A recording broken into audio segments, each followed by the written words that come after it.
Part 1. The drone of Professor Jiang's lecture fills the classroom, equations dancing on the blackboard like cryptic symbols. For most, it's a lullaby. Prince Yang, Su Jiang's deskmate, is deep in dreamland, a soft snore punctuating the monotony. Su Jiang, also struggling to stay awake, is torn between joining his friend in slumber and the irritating rhythm of Prince Yang's snores. Even the privileged position of top student doesn't make Professor Zhang's lectures any less tedious. Suddenly, a voice echoes in Su Jiang's mind, a digital chime cutting through the fog of boredom. A system? The kind from those web novels? His sleepiness vanishes, replaced by a spark of excitement. Fantasies of cultivation, celestial swords, and a meteoric rise flash through his mind. Could this be his chance? His own path to the extraordinary? The system's voice returns, delivering the novice mission. Confess to a girl within 30 seconds? The penalty for failure? Death. The weight of the situation crashes down, the whimsical dreams replaced by a sudden, stark terror. The countdown begins. Panic sets in. He scrambles to his feet, scanning the room, the ticking clock echoing in his ears. The classroom erupts in confusion. Professor Zhang's annoyance cut short by the unexpected interruption. Prince Yang, startled awake, questions his friend's sudden action. With the countdown nearing its end, Su Jiang makes his move. He walks towards Enro, the class beauty, a girl known for her disinterest in boys. A desperate gamble to survive.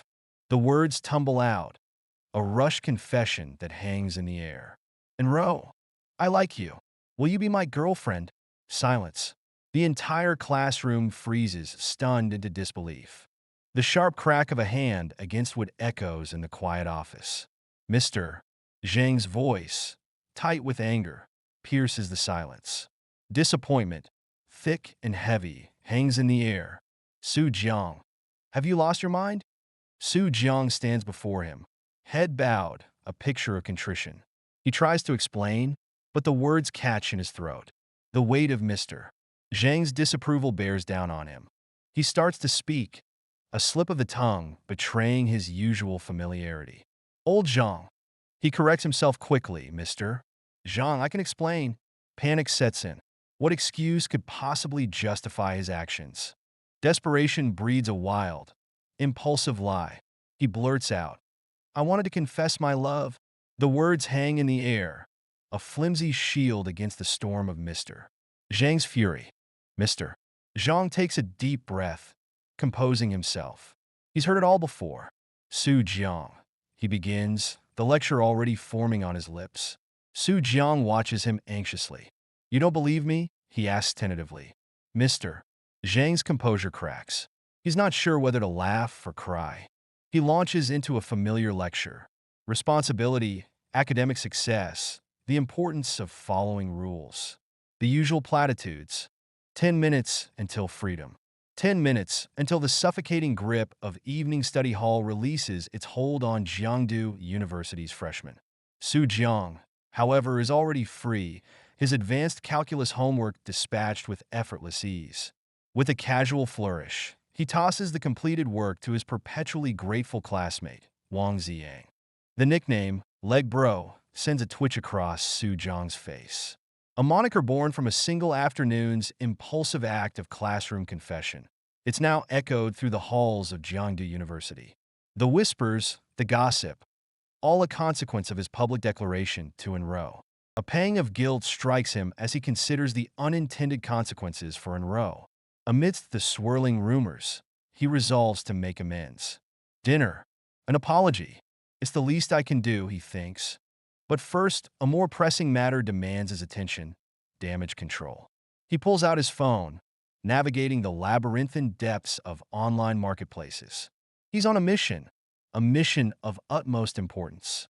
A 3,000-word apology? How much? He types, initiating a conversation with a bewildered customer service representative. The absurdity of his request hangs in the digital air, a testament to the depths of his current predicament. Bargaining ensues, not with the online vendor, but with the ever-present Wang Ziyang. 20 yuan changes hands. A 3,000-word apology is commissioned, outsourced to the very person who benefited from Su Jiang's academic prowess. The online vendor, left hanging, is undoubtedly perplexed. The bell rings, signaling the end of captivity. Su Jiang is the first to bolt, a blur of motion eager to escape the confines of the classroom. He walks home alone, a solitary figure against the backdrop of the bustling city. Unbeknownst to him, Enro watches his retreating form, a subtle grinding of teeth betraying a hidden emotion. What thoughts, what plans brew behind her enigmatic gaze? Enro's voice, sharp with anger, cuts through the air. Her words, like daggers, pierce Su Jiang's composure. He can feel the weight of her accusations, the sting of her disdain. Misunderstanding? I don't think so, she spits, her frustration palpable. The rumors, the whispers, they cling to him like a shroud. She leans closer, her face inches from his. The scent of her perfume a confusing mix of anger and something sweeter. The interrogation continues, her words laced with a strange blend of accusation and playfulness. You were brave this afternoon, weren't you? She questions, her eyes holding a glint of something he can't quite decipher. Her question catches him off guard. He tries to explain, to justify his actions, but she cuts him off. Do you dare to say you like my legs now? Her voice rises, a mischievous glint in her eyes, a trap laid bare. The system chimes in, a digital intrusion into this charged moment. A mission, a punishment, panic flares. His internal monologue is a chaotic mess, a battle between fear and common sense. He curses the system, this digital puppet master pulling his strings. He weighs the options, humiliation or obliteration. Fine, he thinks, let's get this over with. The words tumble out, a confession forced by circumstance. Your legs, they're beautiful, he stammers, the heat rising in his cheeks. Shame washes over him, a tidal wave of embarrassment. He wants to disappear, to melt into the floor, to cease to exist. A dimly lit room, thick with tension. The flick of a lighter cuts through the silence. Each spark a tiny explosion in the charged atmosphere. An imposing figure, draped in a luxurious black coat, sits on a plush sofa, his gaze sharp and unwavering. Behind him, a wall of silent enforcers. In front, a man on his knees, his clothes stained crimson, his face a canvas of fear. The kneeling man, old Chun, a veteran of the Yin family, begs for mercy. His words tumble out, a desperate plea punctuated by fear. He blames a lapse in judgment, a leak of information that led to a devastating attack. His fear of the man before him, and Mingjie, is palpable. And Mingjie continues to toy with his lighter, his expression unreadable. He acknowledges old Chen's loyalty, yet the weight of the losses hangs heavy in the air. 20 brothers dead. The question of accountability hangs unspoken, a heavy shroud over the room. His voice, calm yet cutting, dissects old Chen's excuses, each word a precise incision into his hope. A glint of steel, a dagger lies at old Chen's feet, an unspoken command. And Mingjie's gaze, cold and unforgiving, offers no solace. The silence stretches, punctuated only by old Chen's ragged breaths. Acceptance dawns in his eyes, a chilling resignation. Old Chun accepts his fate. A final plea for his family escapes his lips before he raises the dagger. But just as the blade is about to meet flesh, a hand intervenes. Li Kai, and Mingjie's formidable enforcer, steps in. Relief washes over old Chun as he recognizes Li Kai. Confusion mingles with gratitude. And Mingjie reveals the truth, a test of loyalty, not a death sentence. The Yin family, he declares, never turns on its own. Tears well up in old Chen's eyes. The Yin family's code of loyalty, a stark contrast to the ruthless world they inhabit. He is spared, a testament to the family's unique bond. Relief washes over him, tinged with the lingering fear of what could have been. The scene shifts, and Mingjie, now a figure of efficient command, directs the cleanup. Every trace of the night's events must be erased. He and Li Kai stand by the window, the city lights twinkling below, a stark contrast to the darkness they inhabit. Their conversation turns to the Lin family, the source of their recent troubles. Revenge is on Mingjia's mind, but the delicate balance of power in Jiangdu City complicates matters. The Feng family looms, opportunistic predators waiting for a misstep. A complex game of strategy unfolds. A phone call shatters the strategic discussion. An unexpected interruption, a personal matter that demands immediate attention. His sister in row, trouble at school. His expression hardens. The news hits him like a blow. A public confession, a brazen act directed at his sister. His protective instincts flare. Who would dare? The name is given. Jiang. A classmate. A target. Orders are issued, swift and merciless. Find him. Make him pay. The city lights outside seem to dim, reflecting the cold fury in Mingjia's eyes. The car rumbles through deserted streets. Su Jiang's incessant complaints fill the tense air.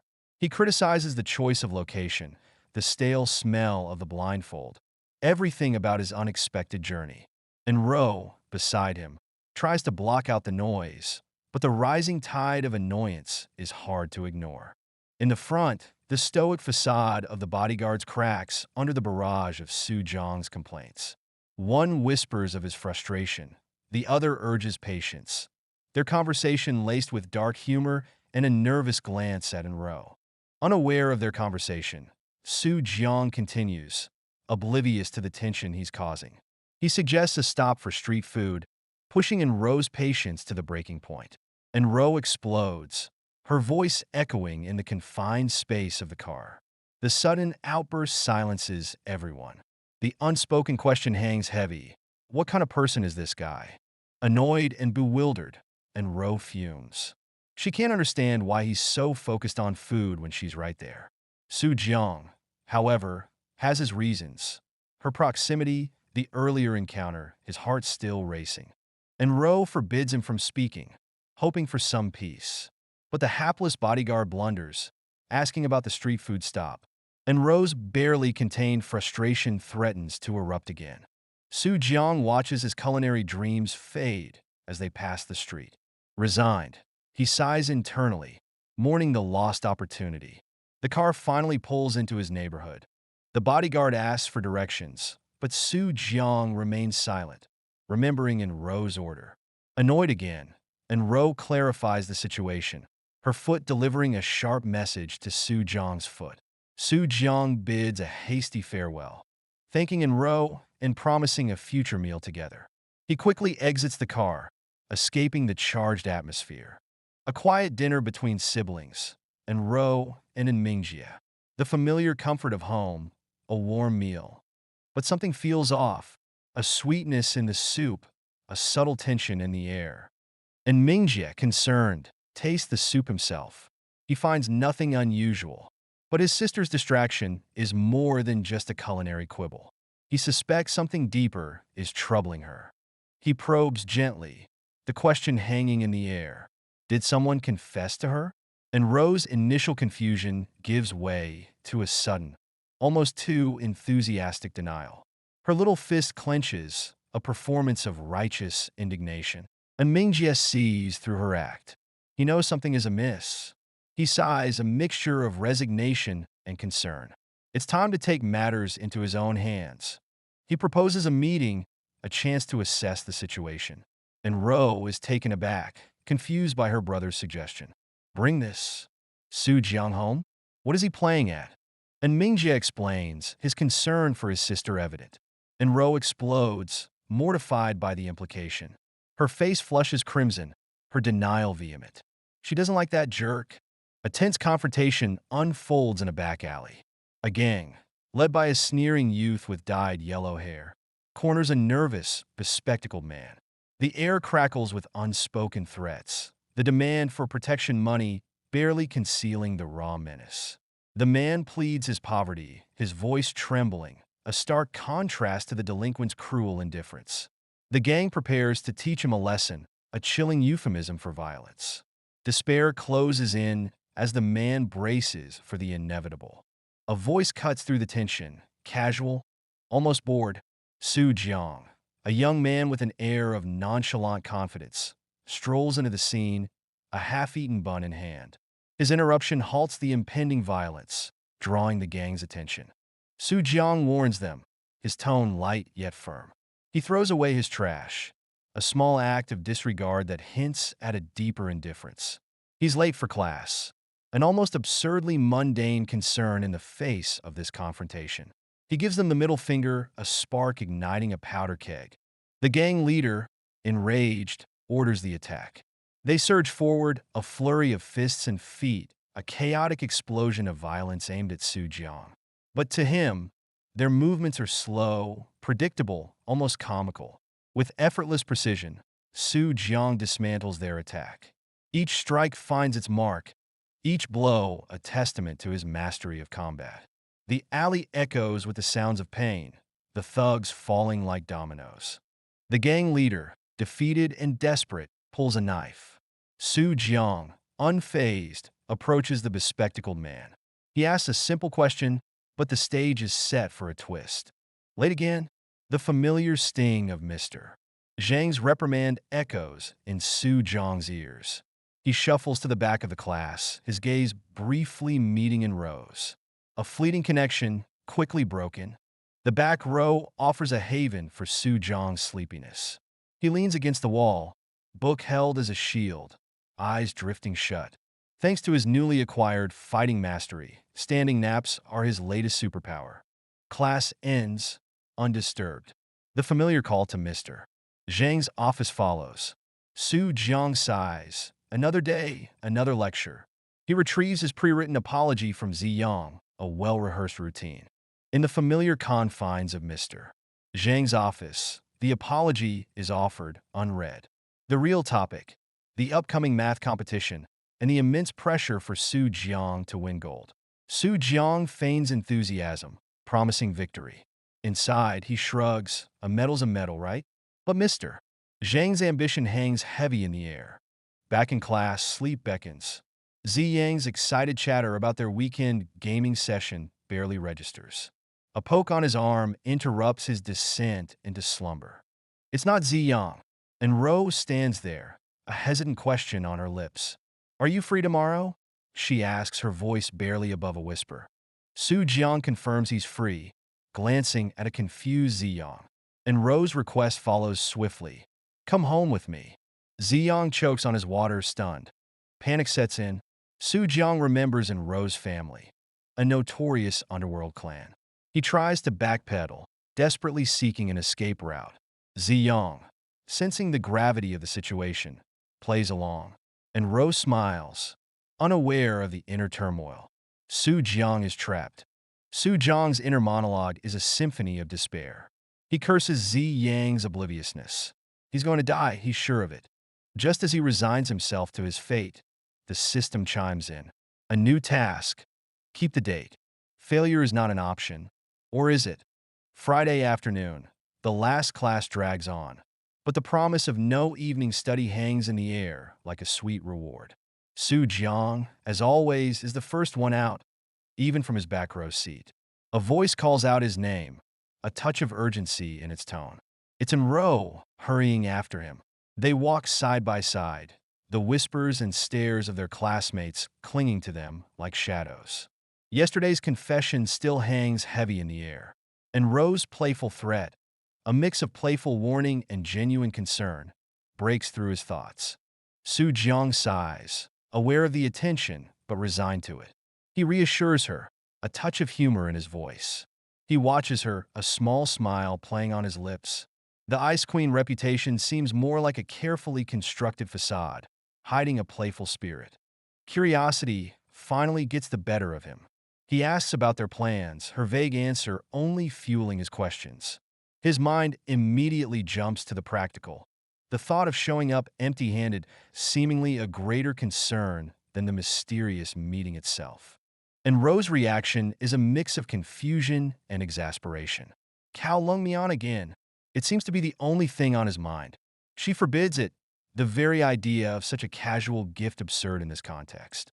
He relents, but with a caveat that leaves her speechless. They reach a crossroads. A black car waits, a silent sentinel. One of yesterday's bodyguards stands beside it. Su Jiang seizes the opportunity, a mischievous glint in his eyes. He asks for a ride, feigning ignorance of their diverging paths. And Ro pauses, her hand on the car door. She questions his logic, the absurdity of his request clear. His casual response, a simple craving for cow lung mian, ignites her already simmering frustration. Two figures move through the city streets, their pace slow and deliberate, drawing curious glances. Su Jiang carries food, seemingly oblivious to the tension emanating from the man behind him. Li Kai's voice, low and insistent, directs their path. A strange dance of control and compliance unfolds under the watchful eyes of strangers. The neon glow of Xiaomianyi spills onto the street, a beacon in the encroaching darkness. Su Jiang glances up, the name a whisper in the night air. A sense of unease hangs heavy, a premonition of the unknown. Inside, a surprised greeting turns to recognition. The bartender, a familiar face in this unfamiliar setting, acknowledges Li Kai. The casual exchange belies the underlying tension, a secret understood only by those involved. They ascend the stairs, each step echoing in the quiet bar. A sparsely furnished room awaits, a stage set for a confrontation. The silence is thick with anticipation, the air charged with unspoken words. Li Kai's gesture is casual, but the gun in his hand speaks volumes. The weapon gleams under the dim light, a stark reminder of the power he wields. Su Jiang places the food on the table, a mundane act in the face of danger. Su Jiang sits, his gaze unwavering, a surprising calmness radiating from him. He studies Li Kai, his mind assessing the situation. The silence stretches, broken only by the subtle shift of their gazes, a silent battle of wills. Li Kai lunges, a sudden burst of aggression. But Su Jiang is ready. Years of ingrained training explode into action. A backflip, a blur of motion. He evades the attack with practiced ease. Li Kai's surprise is palpable. He recognizes a skilled opponent. Su Jiang doesn't hesitate. He explodes into a counteroffensive. Using the sofa as a springboard, he launches a flying kick aimed at Li Kai's head. The simmering resentment over the cold noodles, the disrespect, it all fuels this strike. Li Kai, caught off guard but not unprepared, raises his arms to protect his head. But Su Jiang is already a step ahead. He pivots midair, using Li Kai's defense as leverage. A second kick, swift and precise, lands squarely on Li Kai's chest. Li Kai stumbles back, shocked. He's a seasoned fighter, the family's top enforcer, and yet, this seemingly ordinary student has him on the defensive. Disbelief mixes with a grudging respect. "Where did you learn to fight like that?" Li Kai asks, his voice laced with curiosity. "Online tutorials," Su Jiang replies dryly. The absurdity hangs in the air. Li Kai knows he's being played, but there's a kernel of truth in the jest. This kid is naturally gifted. Li Kai rubs his chest, acknowledging Su Jiang's skill, but also recognizing his weakness. Good technique, but lacking power. Your body can't keep up with your talent. It's a limitation, he observes, a hint of pity in his voice. Consider that kick your payback. We're done, Li Kai says, a hint of satisfaction in his voice. He got what he wanted, a taste of Su Jiang's potential. But Su Jiang isn't quite finished yet. Su Jiang grabs the cold noodles. "Hey, those are mine," Li Kai protests. "I paid for them," Su Jiang retorts, already walking away. A small victory, perhaps, but a satisfying one nonetheless. A frantic server bursts into the room, interrupting the moment. "Li Kai, it's bad. Lin family, Lin Hui is here." Li Kai's face hardens. He forgets about Su Jiang, about the cold noodles, about everything but the looming threat. Footsteps echo from the stairway, a rhythmic intrusion into a tense moment. Lin Hui, intrigued, wonders about the unexpected presence. Li Kai's heart sinks, a complication he hadn't foreseen. His carefully constructed plan begins to unravel. Before Li Kai can react, a voice cuts through the silence. Su Jiang, oblivious to the tension he's about to walk into. His casual complaints about the bar's labyrinthine design and faulty plumbing fill the air, a stark contrast to the gravity of the situation. Su Jiang rounds the corner, his voice abruptly ceasing as he registers the scene. The weight of all eyes upon him, the unspoken tension, hangs heavy in the air. Li Kai's frustration is palpable, while Dao Scar remains an impassive observer. Lin Hui's eyes, however, gleam with a predatory curiosity. Lin Hui's questions come rapid fire, each one a probing jab. He notes Su Jiang's school uniform, his presence, his potential connection to the Yin family. The air crackles with suspicion and unspoken threat. Su Jiang realizes he's stumbled into something far more complicated than a misplaced restroom. Su Jiang attempts a hasty retreat, a nervous smile plastered on his face. He tries to play it off as a simple mistake, a wrong turn. But Lin Hui is not easily dissuaded. A single word, Dao Scar, and the atmosphere shifts. The casual exit becomes a forced standoff. The click of a gun being cocked shatters the facade. A cold, metallic presence intrudes, a stark reminder of the danger lurking beneath the surface. This is no longer a game of words. The stakes have been raised. Li Kai's roar of protest fills the air, a desperate attempt to de-escalate the situation.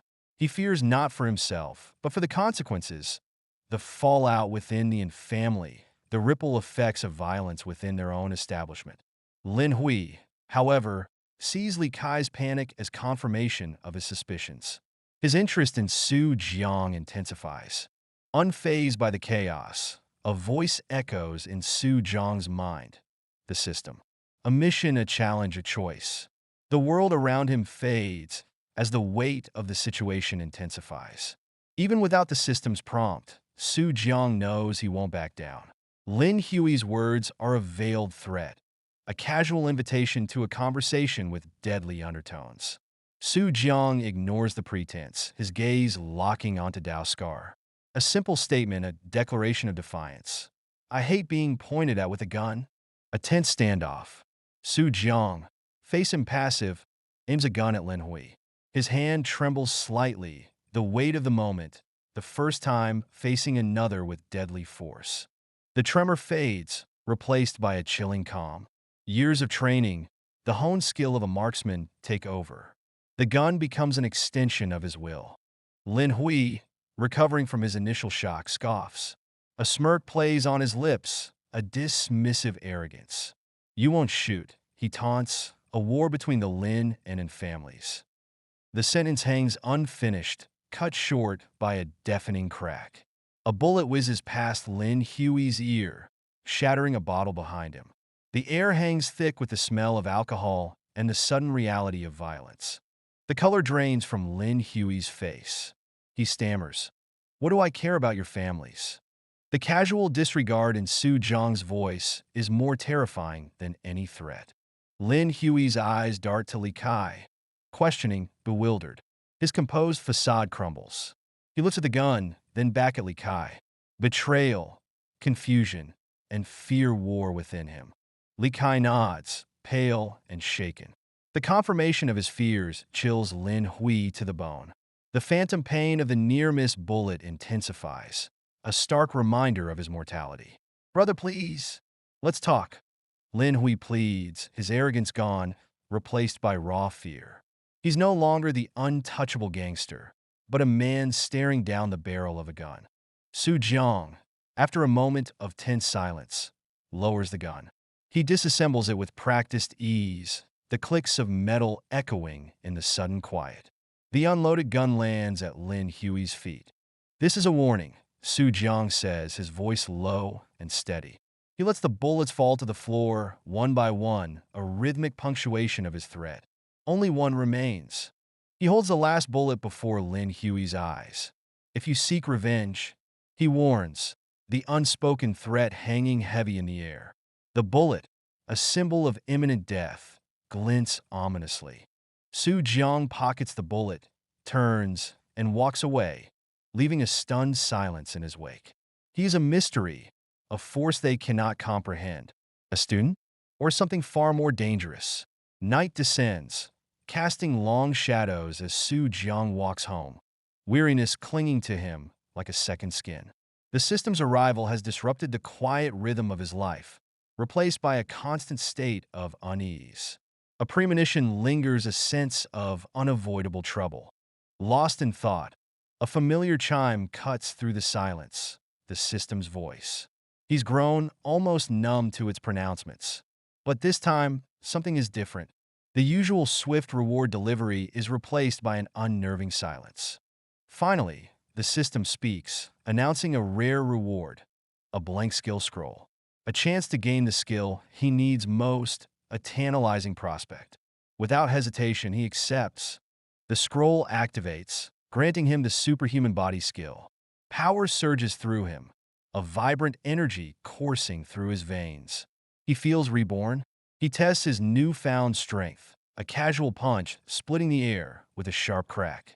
He imagines facing Li Kai again, the outcome now drastically different. This is the edge he's been craving. Coupled with his existing combat skills, he feels ready for anything. The fear of Lin family's retaliation fades, replaced by a quiet confidence. Home at last, a hot shower washes away the day's tension. He looks forward to a rare weekend of rest, but a flicker of unease remains. He sets a simple trap, a glass on the doorknob, a small measure of security against the unknown. Meanwhile, in the opulent study of the Yin family, and Mingja sits enveloped in a haze of cigarette smoke, his face etched with contemplation. Li Kai sits opposite him, a palpable tension in the air. Li Kai recounts the events of the day, the improbable clash with Su Jiang. And Mingja listens, skepticism warring with curiosity. Could a student truly possess such skills? And Mingja questions Li Kai's account, dissecting each detail. Su Jiang's proficiency with firearms, his combat prowess. It all points to something more than meets the eye. They consider the possibility of Su Jiang's hidden affiliations. They dismiss the idea of Su Jiang being merely a student. He's a dangerous, unknown, a force to be reckoned with. The meeting with the Gray Zone families looms large, adding another layer of complexity to the unfolding situation. And Mingja picks up a black go piece, a subtle glint in his eye. He sees an opportunity amidst the uncertainty. The game is afoot. Sunlight streams through the window, but Su Jiang's awakening is filled with a strange disorientation. The clock reads 7 a.m., far too early for a student. He tries to drift back to sleep, but a peculiar alertness keeps him awake, a stark contrast to his usual midday slumber. He considers the anomaly, superhuman physique, the advanced skill he recently acquired. Not just strength, but a total body upgrade, making him require less sleep. He realizes this must be the source of his unnatural early rising. Annoyed by this unexpected side effect, no more lazy mornings. He reluctantly gets up. Downstairs, he orders his usual breakfast, soup dumplings and soy milk. The familiar morning ritual is a comfort amidst the unsettling change in his body. While eating, he checks his phone, catching up on messages. A school trip? To the biggest amusement park? Su Jiang is suspicious. Such generosity must have an ulterior motive. He reads the details, voluntary participation, signed waivers. The catch? No one else has signed up. Everyone's waiting for someone to take the first leap. Su Jiang decides to be that someone. As soon as he sends his reply, others follow suit. Prince Jiang is right behind him. Su Jiang smirks. They were all waiting for a leader. After a quick breakfast, he heads home to study, preparing for upcoming competitions. At 11 a.m., and Ro calls. Rogue Su Jiang, she begins, using her usual annoying nickname. Su Jiang sighs internally. He really hates that name. She demands his presence in 10 minutes, or else. He quickly changes into a clean white t-shirt and a beige jacket. Checking himself in the mirror, he heads out to meet Ro, wondering what she has in store for him this time. A familiar black car arrives, and Ro steps out, elegantly dressed. Coincidentally, she's also wearing beige, making them look almost like a couple. They draw attention from passersby, not just for their matching outfits, but their striking good looks. And Ro scrutinizes his outfit. "You're wearing that to meet my brother?" she asks disapprovingly. He shrugs. She sighs. "Too late to change," she says, pulling him towards the car. The two familiar bodyguards are in the front. In the car, and Ro starts her usual briefing. "Behave, don't be scared if my brother pulls a gun. He won't actually shoot. We're gangsters, but we don't kill innocents. Follow my lead, and whatever you do, don't agree to stay for dinner. Jiang teases her about her nervousness. He reaches out and ruffles her hair, amused by her serious demeanor. She glares at him. Don't worry, he says. Your brother can't eat me, can he? And Ro explains that she's just worried about having to deal with the fallout if he freaks out. She suddenly realizes he ruffled her hair. She explodes, flailing at him with her fists. Jiang takes the playful punches while discreetly memorizing the route to her family's estate. 20 minutes later, the car arrives at the family estate. A foreboding silence hangs in the air as the car pulls up to the imposing gates. Jiang steps out of the car, into the heart of the family's domain. The sheer scale of the courtyard is a testament to their power, a silent declaration of their influence. Whispers rise from the men in black suits, their curiosity piqued by the newcomer and his striking resemblance to their beloved Ro. The whispers, like ripples in a pond, reach in Ro's ears. Her gaze flickers down to their matching outfits, a sudden realization dawning on her. A blush creeps up her cheeks as she tries to dismiss the mounting speculation. Annoyance mixes with a strange flutter in her heart. Her outburst elicits laughter from the family members, used to her fiery spirit. Their playful teasing only deepens the red on her cheeks. Turning to Jiang, she finds him gone. A moment of confusion. Then a bodyguard points towards the most unlikely scene. Jiang, cigarette in hand, engrossed in conversation, regaling a member of the family with tales of her supposed ferocity. The conversation ends abruptly as the man notices Ro approaching. A chill runs down Jiang's spine. He turns to find Ro standing behind him, a gentle smile that promises anything, but Jiang attempts a weak defense, but Ro's icy silence speaks volumes. A sharp thud punctuates the air, retribution delivered swiftly and precisely to his foot. Ignoring his protests, she pinches his side, a playful yet pointed reminder of his transgression. The surrounding family members exchange knowing glances, their amusement evident. They see not anger, but a familiar dance between two people drawn to each other. With a final glare, Ro pulls Jiang towards the family mansion, leaving the gossiping men behind.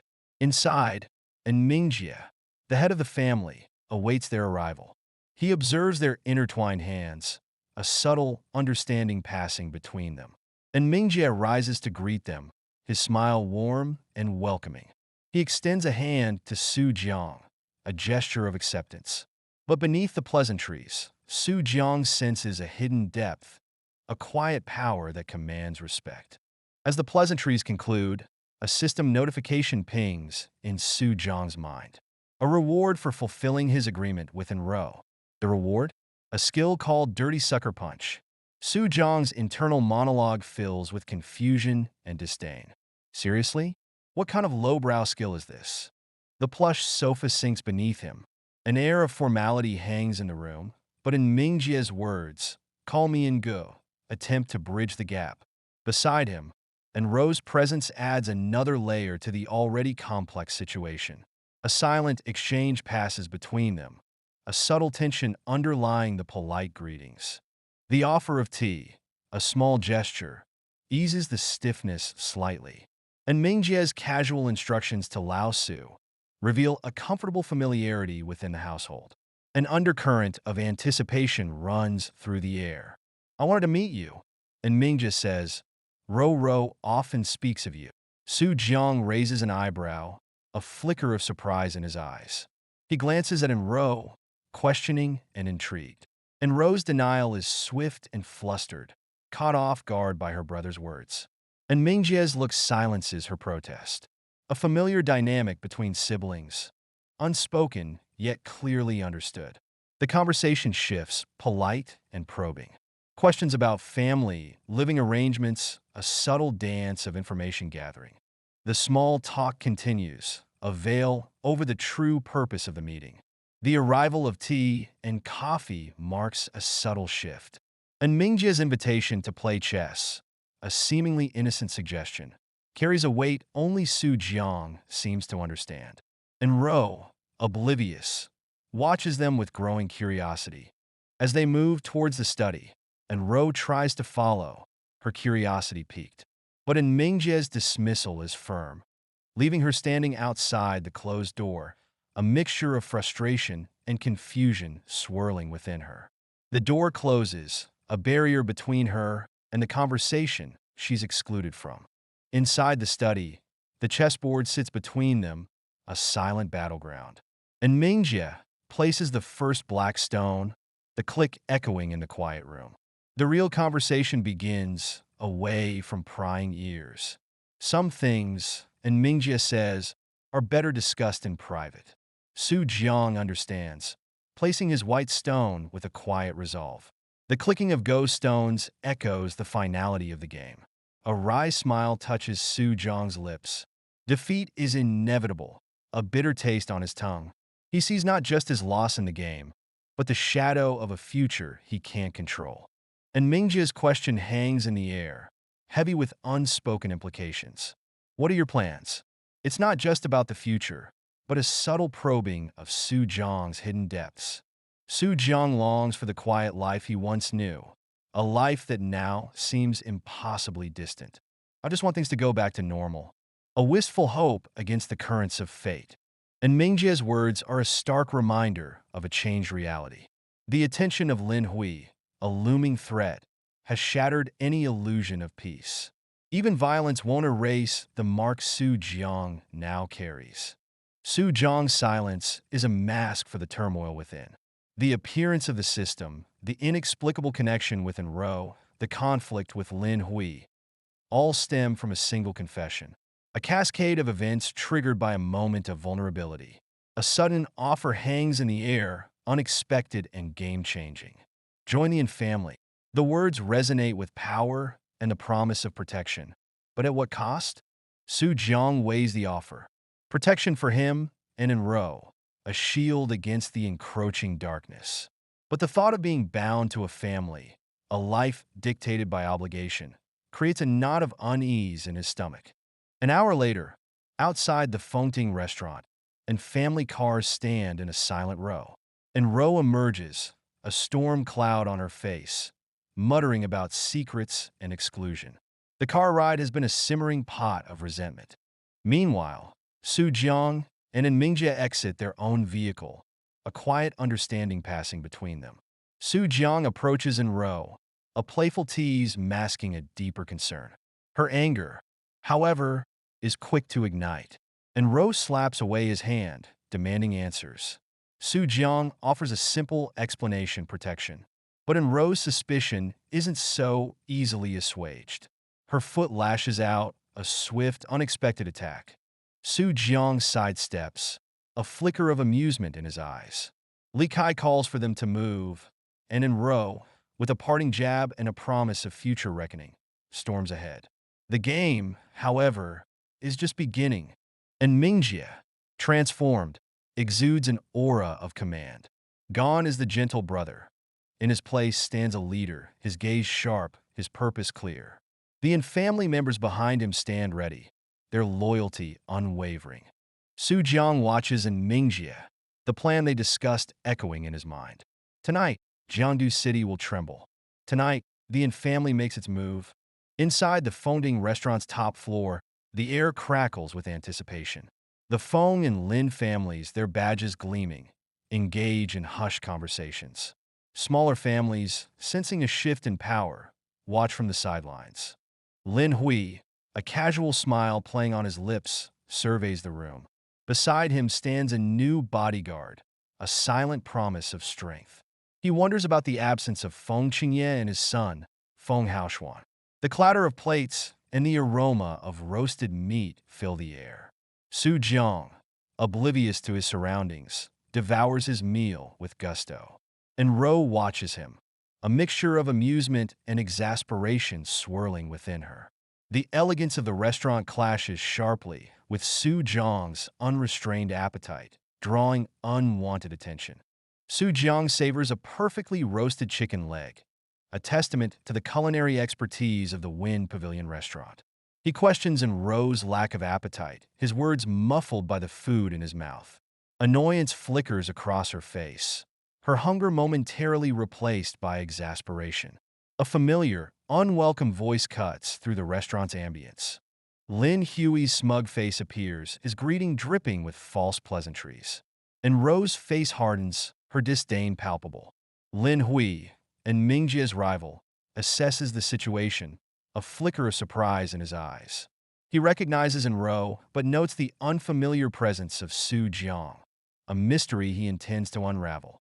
Feigning ignorance, Lin Hui inquires about Su Jiang, his eyes darting between him and Enro. Despite having Su Jiang's file, the connection to the Yin family remains elusive. Lin Hui senses an unspoken bond between them, a piece of the puzzle he needs to solve. His mind races, calculating the implications of Su Jiang's potential connection to the Yin family. Fear grips Enro as Lin Huey's gaze settles on Su Jiang. She instinctively reaches for his hand, attempting to pull him away from the looming danger. Su Jiang, however, meets her fear with reassurance, his grip firm but gentle. He discards his half-eaten chicken leg, a casual gesture that belies the tension of the moment. He calmly wipes his hands, preparing to confront the threat head-on. A playful smile touches Su Jiang's lips as he addresses Lin Hui, his words laced with mockery. He reminds Lin Hui of their previous encounter, a pointed reference to the humiliating incident at the bar. With a flourish, he mimics a pistol with his hand, the gesture a clear reminder of the threat he poses. Lin Huey's face darkens, the playful taunt striking a nerve. The veiled threat hangs heavy in the air, the restaurant's cheerful ambience now replaced by a palpable tension. Su Jiang's defiance fuels Lin Huey's anger, a dangerous spark ignited in the heart of the conflict. The unspoken question looms. How far will this escalate? Measured footsteps echo through the opulent hall, drawing all eyes to the entrance. A grizzled man, Feng Qingye, patriarch of the Feng family, enters, followed by an entourage. Power radiates from him, undiminished by age. His family crest gleams, a symbol of enduring legacy. But there's a tension in the air, a sense of something momentous about to unfold. Beside Feng Qingye walks a middle-aged man, subtly ushered forward by the patriarch. The gesture doesn't go unnoticed. Whispers ripple through the crowd. This newcomer is likely the representative of the elusive Wang family, the shadowy power brokers of the gray underworld. The festive atmosphere thickens with apprehension, and Mingjie and Lin Hui, rivals to the Feng family, exchange knowing glances. The weight of this unexpected arrival presses down on the room, silencing the merrymaking. The unspoken question hangs heavy. What does the Wang family's presence mean? Lin Hui observes Feng Qingye, a mix of respect and resentment in his eyes. He sees the strength of the old patriarch, the seemingly insurmountable obstacle to his own family's ambitions. But his gaze then shifts to Feng Haoshuan, Feng Qingye's son, and a flicker of disdain crosses his face. Feng Haoshuan nervously approaches his father, whispering his concerns about the presence of the Yin and Lin families. He questions his father, unsure how to handle the situation. Feng Qingye's response is sharp, a mixture of frustration and dismissal. His son's inexperience is a constant source of worry. Feng Qingye smoothly masks his irritation, turning to apologize to Mr. Wang, skillfully deflecting any perceived slight. Mr. Wang, ever gracious, waves off the apology, offering a polite, yet hollow compliment about Feng Haoshuan's potential. The irony is not lost on Feng Qingye. Feng Qingye leads Mr. Wang to the center of the hall, yielding the floor to the newcomer. The crowd gathers, and Mingjie and Lin Hui at the forefront, their eyes fixed on Mr. Wang. The anticipation is palpable. What will this man, this representative of the shadowy Wang family, reveal? A hush falls over the banquet hall, the air thick with disbelief. And Mingjie's gun is pointed directly at Feng Qingye, shattering the unspoken rules of their world. Qingye's mind races, trying to comprehend the audacity of the act. A chilling realization dawns on Qingye. This isn't a bluff. The other members of the Yin family raise their weapons, each barrel a cold, metallic glint reflecting the gravity of the situation. Feng Haoshuan's roar of disbelief echoes through the room, a desperate attempt to break the tension. And Mingjie's smile is a chilling omen. He slowly squeezes the trigger, time seeming to slow to a crawl as everyone holds their breath. The click of the hammer echoes, deafening in the sudden silence. No bullet. Confusion replaces fear as the family members turn their guns on themselves. Another click, another empty chamber. The atmosphere is heavy, the unspoken message clear. And Mingjie's gaze locks on a Feng Qingye, the amusement in his eyes a stark contrast to Qingye's growing unease. Wang Xuelin observes the scene, recalling the words that described in Mingjie, unmatched in wisdom and courage, a prodigy of Jiangdu. The unspoken message hangs in the air, a declaration of war. A war to the death.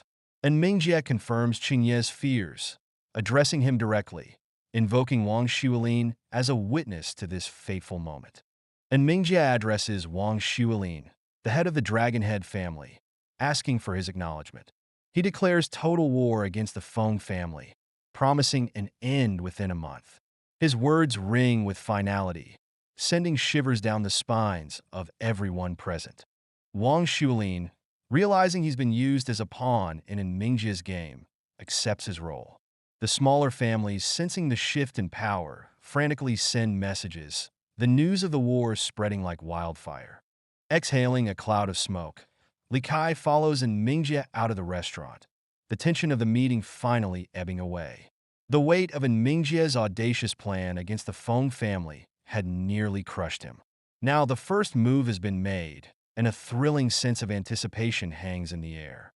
Li Kai leans in, a conspiratorial whisper escaping his lips. He reveals their secret progress, the meticulous mapping, the silent victories. The Feng family, caught in a web of their own making, remain blissfully unaware.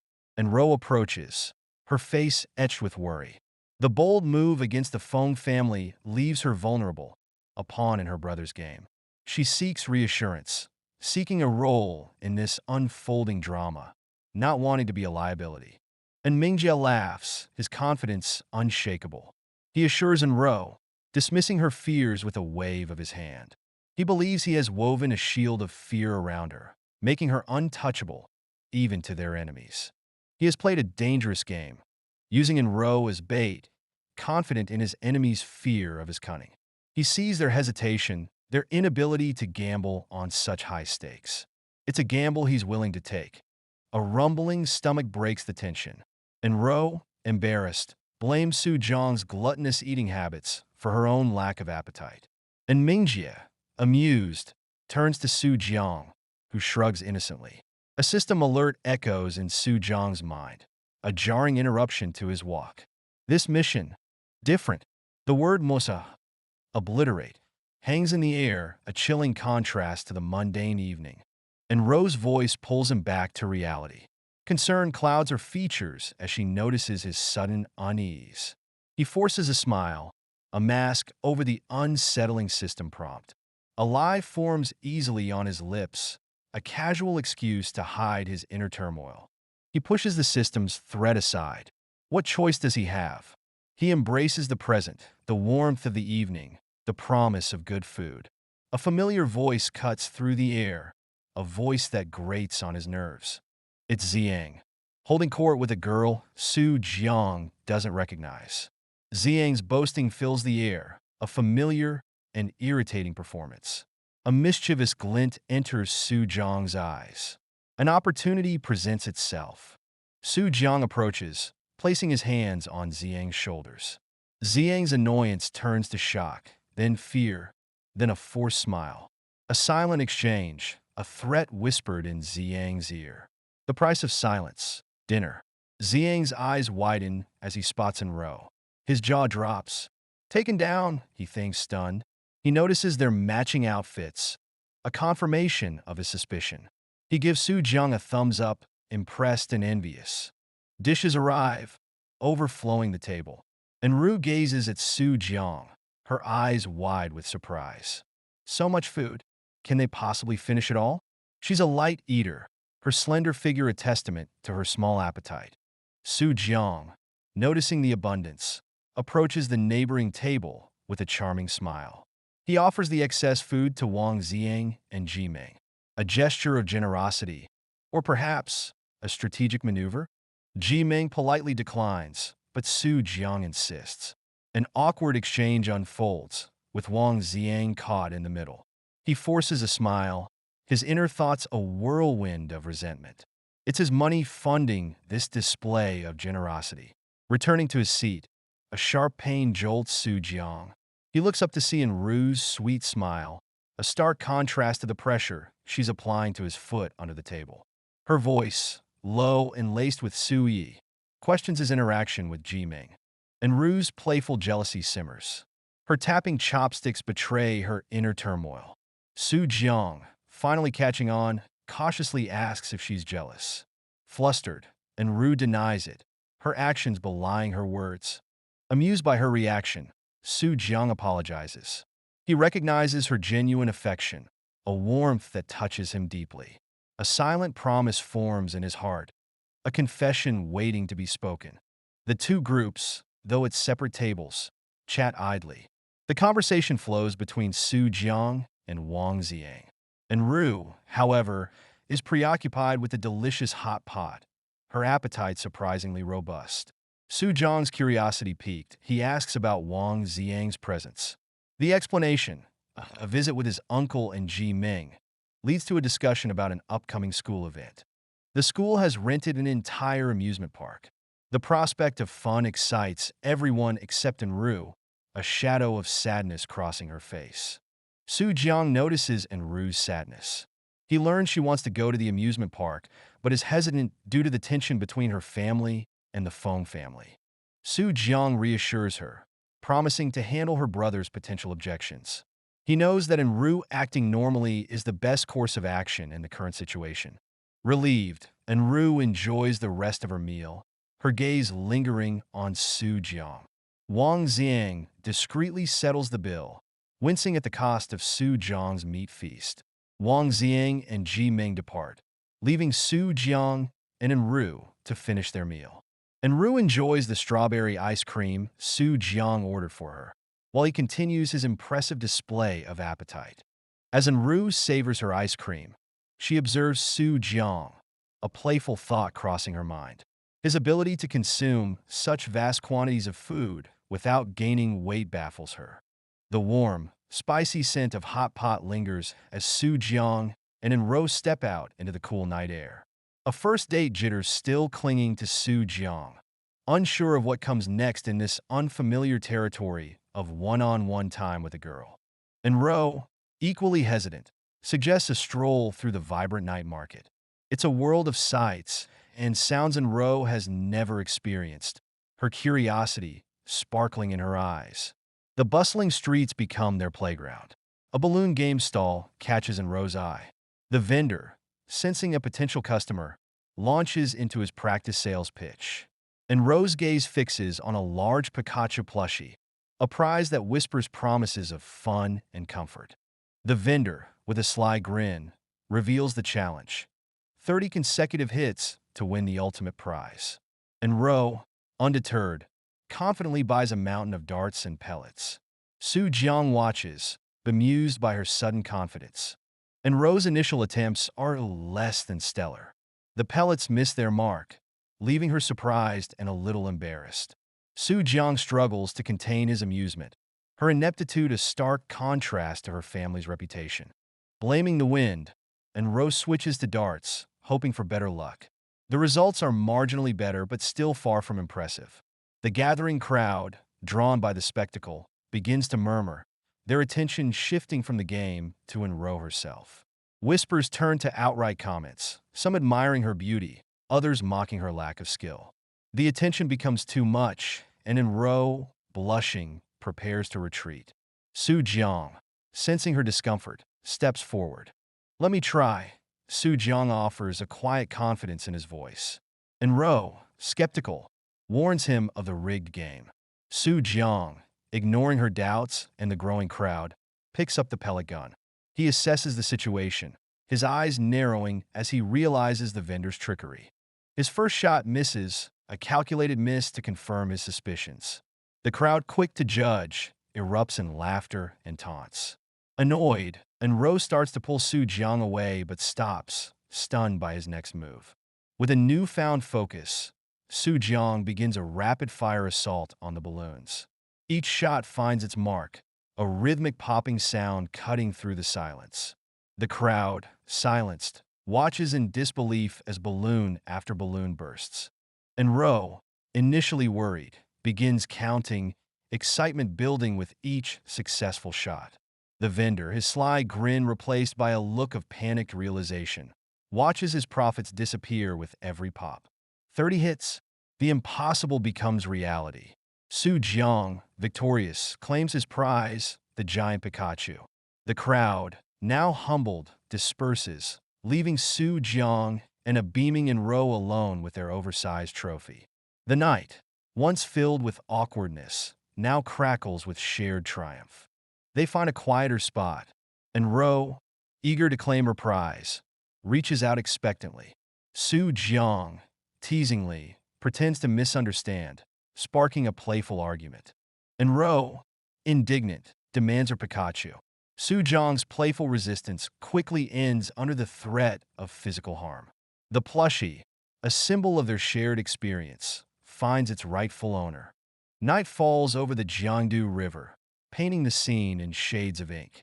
Su Jiang and Enro stroll along the riverside path, a quiet haven from the city's hustle.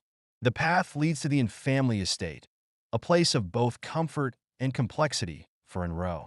Enro's cheerful humming fills the air, a melody as light as her steps.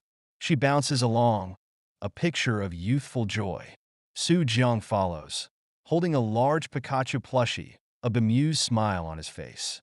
Just days ago, this scene would have been unimaginable.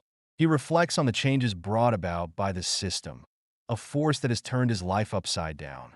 He's a gamer, out of his element, yet there's a strange sense of contentment. This is surreal. He thinks the weight of the plushie a constant reminder of this new reality. And Ro glances back, impatient with his slow pace.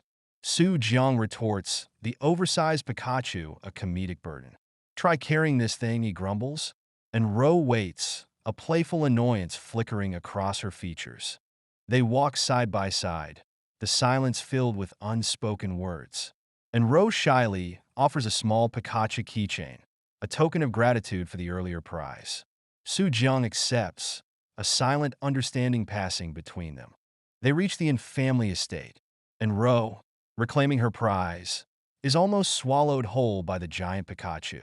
She disappears inside, the plushie a shield against the world, leaving Su Jiang with a lingering smile and a new task to complete. Inside, and Mingjie, the head of the family, relaxes on a sofa, the tension of his earlier declaration of war against the Feng family seemingly forgotten. He greets his sister, then pauses, startled by the giant Pikachu entering the room.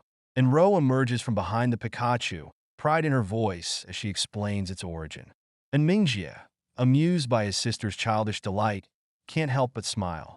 He knows Su Jiang's skills are more than just games. Meanwhile, Su Jiang arrives at a deserted street, his casual demeanor masking a cautious alertness. He scans his surroundings, a ghost of paranoia clinging to him. Are they watching? He wonders, the shadows of the city streets seeming to deepen.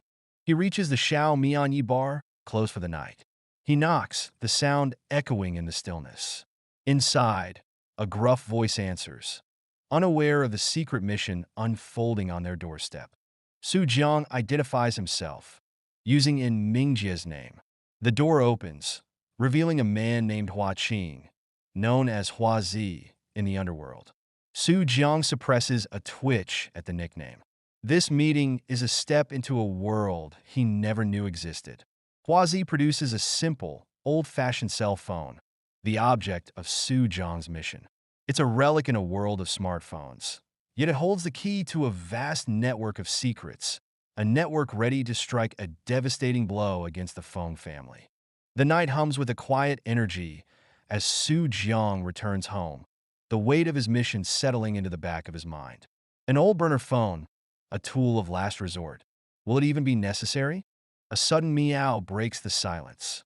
In a pet-free complex, a small white cat appears under the streetlight, a tiny beacon of life in the otherwise sterile environment. Its wary eyes meet Su Jiang's, a fleeting connection.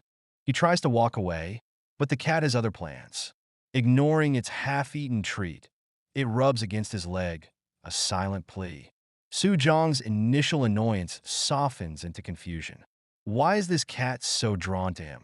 Sudden realization dawns. The animal communication skill, a seemingly useless gift from the system, awakens. He can understand the cat, but the ability brings an unexpected burden. He crouches down, engaging in a bizarre conversation. The cat, unimpressed with its current meal, wants one thing, a home. Su Jiang argues the rules, the inconvenience. But the cat's insistent meows wear him down. Against his better judgment, Su Jiang relents. He scoops up the small creature, a reluctant new responsibility warming his hands. He washes the cat, a silent acceptance of his changed reality. The now clean cat, emboldened by its newfound security, makes a demand food. Su Jiang, rummaging through his bare fridge, can only offer more of the rejected hot dogs. The cat's disdain is palpable. A photo of the new pet is sent to Enro, a spark of connection in the quiet apartment. Enro's enthusiastic response is immediate, a flurry of excitement over the adorable creature. A name is needed. He asks the cat for its name. The cat, between bites of hot dog, reveals its street name, Biaoge. Su Jiang chokes back a laugh. This tiny, fluffy creature, a hardened street boss? The image is too much. Enro, oblivious to the cat's self-proclaimed tough guy persona, suggests a name of her own, Nicholas Fugue. Su Jiang spits out his water. The cat, now Fugue, looks bewildered. Su Jiang negotiates with Fugue, trying to sell the ridiculous name. The cat is not impressed. But a deal is a deal, especially for a newly housed stray. He sets the ground rules for his new roommate. Sofa for sleeping, bathroom for business. He ignores Fugue's continued protests about the name and settles into bed. Exhaustion overrides all else, even impending doom. The weight on his chest, a familiar pressure. Not the gentle embrace of sleep, but the insistent needing of pause. Up! Su Jiang's eyes reluctantly open to find Fugue, his cat, hard at work, a tiny, furry baker kneading dough on his sternum. Meow! The insistent cry translates easily. I'm hungry. 5:00 a.m. The cruel numbers glare from his phone screen. The urge to punt the furry alarm clock is almost overwhelming. I swear, Fugue, one day. Resigned, Su Jiang stumbles out of bed, grabbing Fugue by the scruff of his neck. The sanctity of student sleep, you wouldn't understand. You only care about. His gaze falls on the hot dogs in the fridge, Fugue's one true love. Su Jiang throws the remaining hot dogs at Fugue's paws, a dramatic gesture. Eat all of it. Fugue, however, cowers, mistaking his owner's anger. Meow? Is this my last meal? A sigh. Su Jiang's anger melts away. He peels a hot dog, offering it to Fugue with a newfound gentleness. Eat, Your Majesty. A polite meow of thanks echoes in the quiet apartment. Even a cat knows manners. 5:30 a.m. A cat eats hot dogs.